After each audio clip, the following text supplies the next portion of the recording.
Hello civil engineers, my name is Prashant. Today we discuss about topic BBS bar bending schedule and introduction of BBS and stirrups. तो इसके अंदर हम discuss करेंगे firstly detail introduction about bar bending schedule. तो what is bar bending schedule actually? So, bar bending schedule is the process of cutting and bending of reinforcement bar into required shape and making its list which describes. यानी कि बार bending schedule is the process है एक cut करना, bend करना, जो reinforcement या हम बोल सकते हैं स्टील की बार होती है या लोकल लैंग्वेज में, लेमन लैंग्वेज में सरिया, ठीक है, उसको जो शेप चाहिए उसके हिसाब से चेंज करना, और जो क्या डिस्क्राइब्स करे location and marking of bar और टाइप ऑफ बार और size of bar, cutting length of bar, number of bar, bending detail of bar, total quantity. Location marking of bar का मतलब क्या है? लेमन लैंग्वेज में हम बोलेंगे to see in a drawing and watch in where are located in bar. यानी कि हम सबसे पहले ड्राइंग देखेंगे, उसमें हम ऑब्जर्वेशन कर सकते हैं कि कहाँ कहाँ लोकेट कर रखी है हमने बार को. ठीक है. बार की कई टाइप हैं, जैसे कि HYST बार होती है, माइल्ड स्टील बार होती है. ठीक है. और ये साइज़ क्या है बार का? 8 mm, 10 mm, 12 mm. हम डाया लेते हैं इसके अंदर, साइज़ के अंदर सिर्फ वही चीज़ आएगी. और कटिंग लेंथ ऑफ बार, ठीक है, क्या लेंगे वो. और नंबर ऑफ बार, क्यों हम डायरेक्ट हमें एक जैसे ये मिलेगा, हमें एक सरिया है, ठीक है, या बार है, तो हमें स्ट्रक्चर इस टाइप का बनाना पड़ेगा ना. ये जैसे 90 डिग्री बेंड कर दिया, फिर एक और 90 डिग्री बेंड, इस तरह एक और 90 डिग्री बेंड, फिर ऐसे एक और 90 डिग्री बेंड, फिर यहाँ क्या हुआ, ये हमारे इस तरह से वो बन जाते हैं हुक, ठीक, इस तरह से. तो इसे हम बोलते हैं लेग भी बोल सकते हो आप. ठीक है. फिर उसके बाद है फिर on off each bar in reinforcement drying of A structure. This process of listing is called scheduling.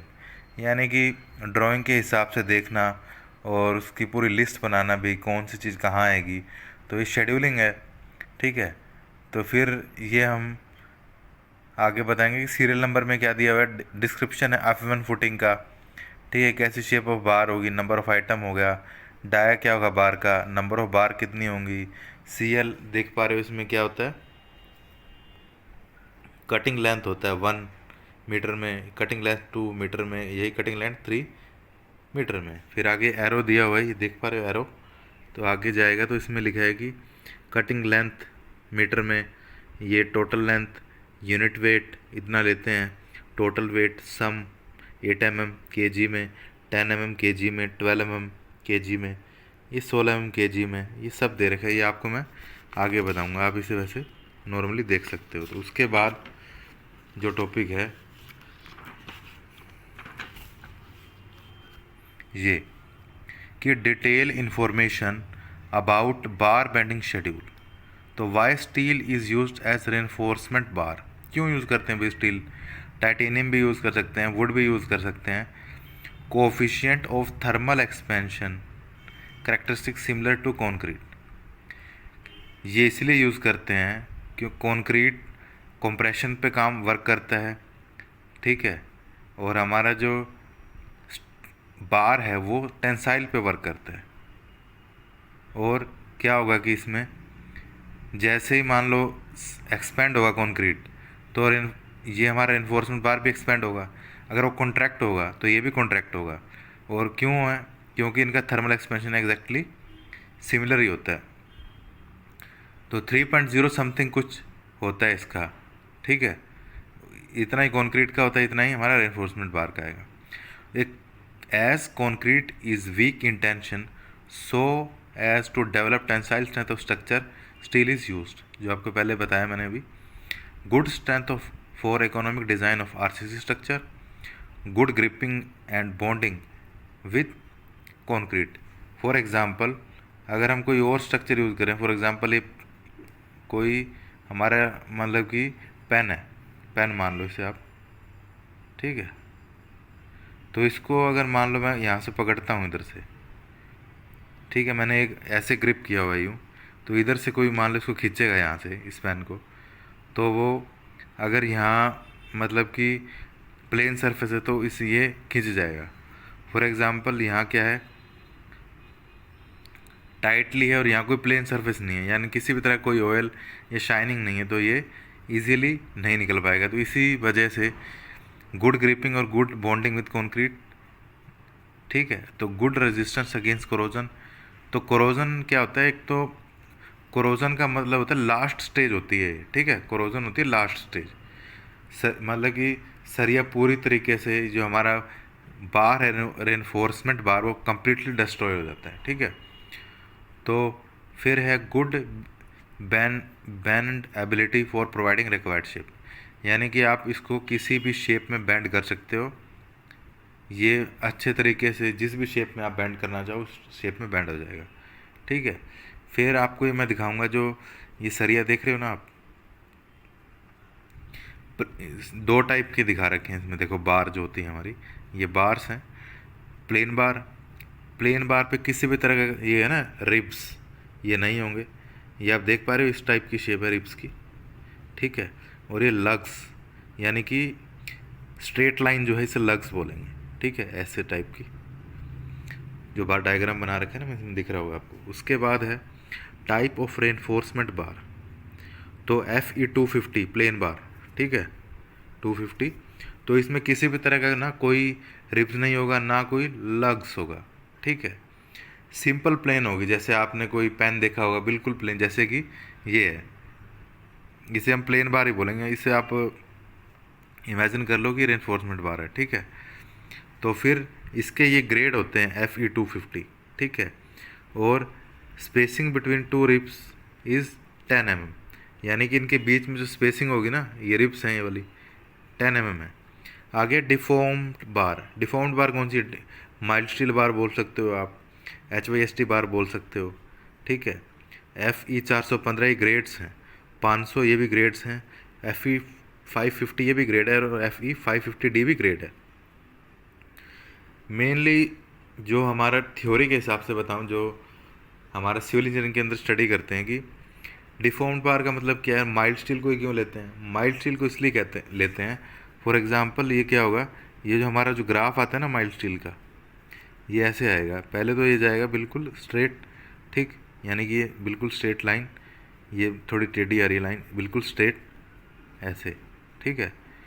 फिर उसके बाद ये थोड़ा यूँ इस तरह बेंड होगा, ये इस तरह से पहले ये जाएगा यूँ, ठीक, ये फिर उसके बाद ये ऐसे, ये ग्राफ बनता है किसका, माइल्ड स्टील बार का। और हमें क्या है, limit of proportional limit point मिल जाता है, और हमें क्या मिलता है, और हमें मिलता है लिमिट ऑफ प्रोपोर्शनैलिटी के बाद ये इलास्टिक लिमिट, ठीक है। इलास्टिक लिमिट के बाद अपर यील्ड ये हो गया, लोअर यील्ड हो गया, तो हमें कई पॉइंट्स मिल जाते हैं। तो कई पॉइंट्स की स्टडी होती है, इसलिए हम माइल्ड स्टील के बार का यूज़ करते हैं, ठीक है, माइल्ड स्टील बार का यूज़ करते हैं, ओके।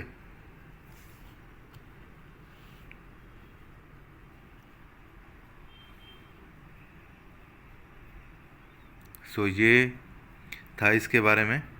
और 550D का मतलब क्या है कि carbon content means strength increase plus 10, यानी कि इसमें क्या है कि डी का मतलब ये है कि मेन जो स्ट्रेंथ मिलती है ना, आप हमेशा ध्यान रखना, जो हमारा रेनफोर्स बार है उसको स्ट्रेंथ कार्बन कंटेंट अगर बढ़ा दोगे तो उसमें स्ट्रेंथ बढ़ जाएगी और ज़्यादा लोड ले सकता है वो। अगर कार्बन कंटेंट कम कर दोगे तो उसकी स्ट्रेंथ कम हो जाएगी। तो डी में क्या करेंगे, डी का मतलब ये है कि कार्बन कंटेंट हमने बढ़ा दिया है इसमें और स्ट्रेंथ बढ़ जाती है 10 से ज़्यादा, तो 560 हो जाता है।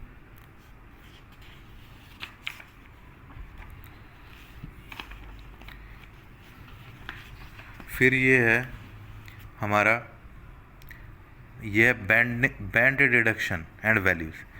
भाई हम जो हमारा स्ट्रक्चर बनता है इस टाइप का, अभी कैसे किस किस एंगल पे बैंड करते हैं, तो इसमें आप ये देखो यहाँ bend increase the length of bar, so we need lesser length than we see in drawing, so cutting length is taken lesser than the required length. वह बैंडिंग एंगल हमेशा आउटर पोर्शन से कैलकुलेट होगा। For example मेरे पास एक road है, ये देखो यहाँ पे, ठीक है, इसको जब बैंड करूँगा ना यहाँ से, कुछ ना कुछ यहाँ क्या होगा, डिफॉर्मेशन होगी, यानी शेप चेंज होगी ना। टेंसाइल लोड लगा रहे हैं, मान लो टेंसाइल ही लगेगा रोड में, तो डिफॉर्म्ड बार, तो टेंसाइल लोड लगाएंगे तो क्या होगा, कुछ ना कुछ इसमें क्या होगा, इलास्टिक लिमिट आएगी, कुछ ना कुछ इलास्टिक के बाद प्लास्टिक, क्योंकि इलास्टिक में तो क्या एज इट इज शेप रहती है, प्लास्टिक में क्या होगा, शेप चेंज होगी। तो उसके बाद क्या होगा कि इसकी कुछ ना कुछ एम में बढ़ेगा, इसका डाया यहाँ से, तो उसी को बोला हुआ है कि लेंथ बढ़ जाती है, ठीक है। फिर उसके बाद ये बोल रखा है वैल्यू ऑफ बैंड रिडक्शन, ये आप देख पा रहे हो इसमें, ये बता रखे है कि आउटर से पोर्शन से ही कैलकुलेट करेंगे बैंडिंग, हमेशा एंगल 45 डिग्री पे कर रखा है, ये 90 पे कर रखा है, ये 180 पे कर रखा है, ये 135। एक्चुअली मोस्टली हम तीनों का यूज़ करते हैं, 90 का, 45 का, 90 का, 135 का, ये रेयर है काफ़ी, ठीक है। उसके बाद है वैल्यू फॉर बैंड डिडक्शन, तो 45 डिग्री एंगल पे 1D होता है, 1D का मतलब डाई ऑफ बार, ठीक है, ये ना, ये डाई ऑफ बार है, ठीक है। 90 डिग्री का मतलब है 2D डायमीटर ओवर 2 टाइम्स, और 135 का मतलब 3D, और 180 डिग्री का मतलब 4D, ओके। उसके बाद है explain to understand bend deduction, ये सैंपल दे रखा है ड्राइंग का, टोटल लेंथ मान लिया हमने 1000 mm में, तो क्या होगा, स्टार्ट है एंड है 1000 mm में, तो यहाँ से हम क्या करेंगे, एक 90 डिग्री, फिर दोबारा 90, ये एक 90, यहाँ से मान लो सिंपल रोड थी, यहाँ से हमने एक 90 किया, फिर एक और ये मान लो यहाँ से एक 90, फिर एक और 90, फिर दोनों यहाँ मिला देंगे स्टार्ट और एंड, ठीक है। तो स्टेप 1 देख पा रहे हो, स्टेप 2, स्टेप 3, स्टेप 4, स्टेप 5। तो ये सब था हमारा किसके बारे में, बैंडिंग डिडक्शन वैल्यूज़ और बार बेंडिंग शेड्यूल के बारे में टॉपिक, ओके।